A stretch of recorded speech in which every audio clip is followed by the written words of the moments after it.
Caro professor Fedeli, gostaria primeiro de lhe agradecer pela prontidão com a qual respondeu meu questionamento, ainda mais com 2.000 e tantas cartas a responder. Sua explanação foi bastante esclarecedora quanto à natureza e finalidade da associação. Na verdade, era o que estava no meu pensamento. Queria apenas saber se havia algum vínculo entre a Montfort e o Vaticano, além do batismo. Ratifico o que escrevi anteriormente.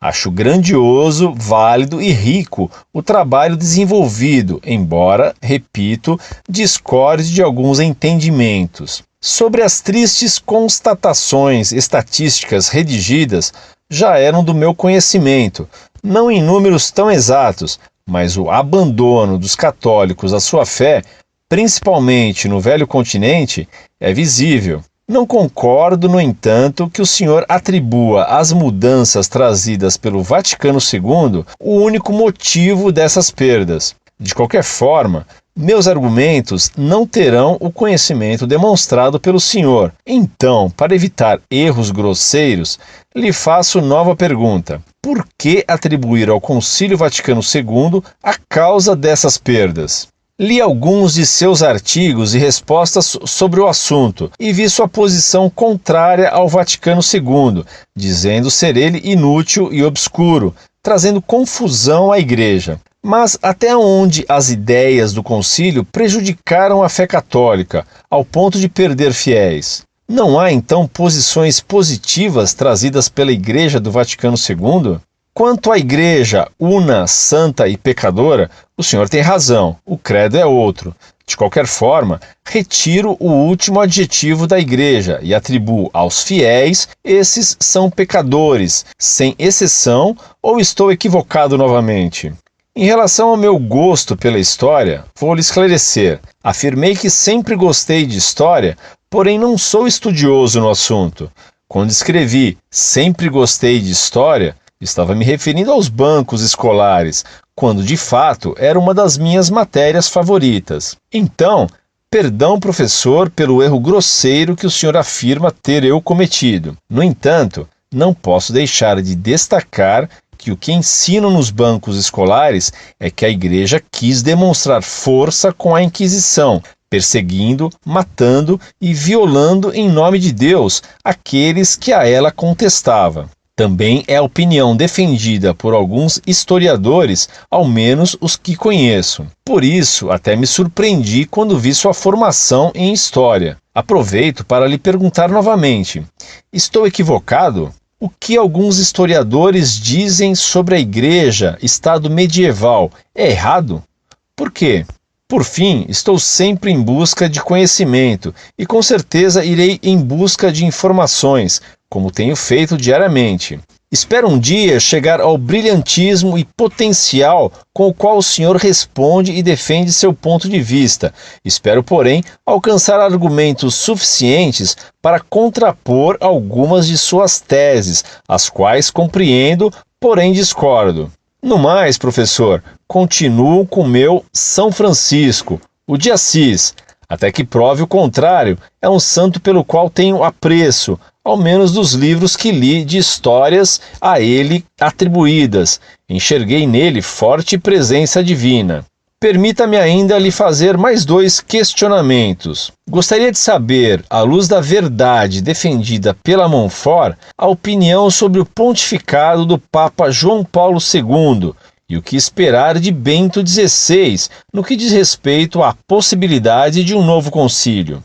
Hoje, 11 de janeiro de 2007, verifiquei uma nota no canto esquerdo do site sobre a relação da Montfort com o Vaticano. Acaso já estava ali ou tem relação com o meu questionamento? Forte abraço e nos encontramos na Eucaristia. Muito prezado doutor, salve Maria. Fico muito contente que você tenha bem compreendido que não se pode dizer, como fez Lutero, que a Igreja é santa e pecadora. Como você bem disse, pecadores somos nós, e a Igreja nos santifica, e nós não tornamos a Igreja pecadora. Assim como na missa o sacerdote mistura vinho com uma só gota de água, que simboliza a nossa lágrima de arrependimento, perdoando então nossos pecados veniais, ao abençoar essa gota de água, assim nós nos unimos a Cristo. A gotinha de água não vai aguar o vinho. Pelo contrário, é o vinho que vai vinificar a água, dando-lhe sua cor, aroma e sabor. Assim também nós, unidos a Cristo na igreja, não o aguamos, mas ele nos dá a cor, o perfume e o sabor de suas virtudes. Nós não tornamos a igreja pecadora como nós. Ela nos santifica porque ela é santa e santificadora da santidade que lhe vem de Cristo Deus, cabeça do corpo místico da igreja. Louvo sua honestidade intelectual, reconhecendo equívocos.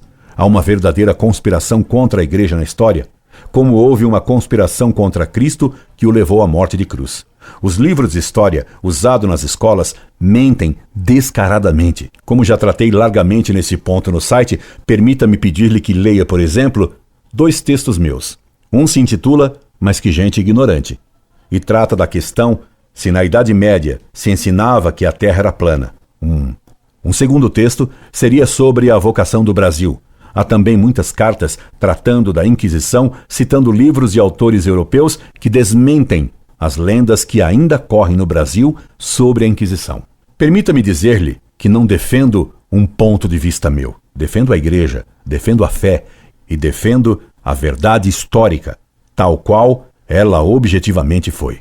Qual o livro que você leu sobre São Francisco de Assis? Aquela nota sobre a Montfort e o Vaticano está lá há muito tempo já. Sobre o pontificado de João Paulo II e de Bento XVI, escrevi muitos artigos e cartas. Hoje, para atendê-lo, pelo menos em parte, cito-lhe um dito que corria em Roma. João Paulo II enchia as praças e esvaziava as igrejas. Bento XVI esvazia as praças e vai encher as igrejas. Nos últimos meses, esse dito tão inteligente, que tem que ser de um cardeal peninsular, foi um tanto desmentido. Bento XVI tem conseguido uma audiência na Praça São Pedro muito maior do que a de João Paulo II, apesar de não ter uma personalidade tão cativante quanto indubitavelmente tinha o Papa polonês. No fim de um longo pontificado, João Paulo II legou a Bento XVI uma igreja extremamente dividida.